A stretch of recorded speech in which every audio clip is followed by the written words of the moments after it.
বইমেলার খবর আজ সকাল থেকেই শুরু হয়েছে অমর একুশে বইমেলা। এখনো ঠিক জমে না উঠলেও মেলা প্রাঙ্গণে আসতে শুরু করেছেন পাঠক দর্শনার্থীরা। মেলায় আছেন সহকর্মী সাইমুম জান্নাত প্রভা। এখনকার অবস্থা জানতে তার সঙ্গে যুক্ত হচ্ছে প্রভা। বইমেলা প্রাঙ্গণে আজকে কি একটু ভিন্ন ব্যঞ্জনা দেখছেন? আন্তর্জাতিক মাতৃভাষা দিবস চলছে, শহীদ দিবস, সেই দিনেই অমর একুশে গ্রন্থমেলায় নিশ্চয়ই পাঠকদের সমাগমও অন্যান্য দিনের চাইতে বেশি। আজ শুক্রবার শিশু প্রহরও তো থাকার কথা। সব মিলিয়ে কি অবস্থা দেখছেন বইমেলাতে? মাতৃভাষা দিবস এবং ভাষা শহীদ দিবস আজকে কিন্তু বইমেলাতে একটা অন্য রকমের আবহ রয়েছে। এখানে দর্শনার্থীরা কালো এবং সাদা, কালো রঙের শাড়ি এবং সাদা পাঞ্জাবি পরে এসছেন। এছাড়া বইমেলাতে পাঠক, প্রকাশক এবং বইপ্রেমীদের আগমন ঘটেছে।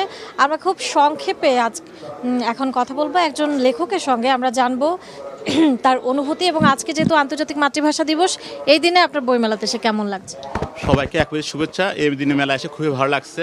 একুশে আমাদের চেতনা। আমি জমিরুদ্দের মিলন, আমার লেখা দুটি বই মেলা এসেছে। একটা চিন্তা থেকে জয়, বইটার তৃতীয় সংস্করণ মেলা আজকে আসলো। খুবই কাটতি বইটার, আলহামদুলিল্লাহ খুব ভালো। আর একটা হলো আপনার কবিতার বই। মেলা খুবই আজকে জমে উঠেছে। সবাইকে একুশে শুভেচ্ছা রইল। ধন্যবাদ।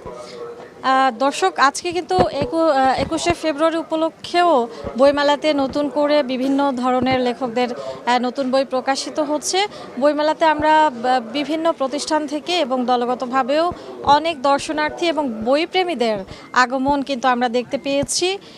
এবং বেলা বাড়ার সঙ্গে সঙ্গে সবাই আশা প্রকাশ করছে যে বেলা বাড়ার সঙ্গে সঙ্গে বইপ্রেমী মানুষদের আগমনের সংখ্যাও বাড়বে। এবং আজকে যেহেতু ছুটির দিন, সুতরাং যারা এতদিন বইমেলায় আসেননি তারাও বইমেলাতে আসবেন।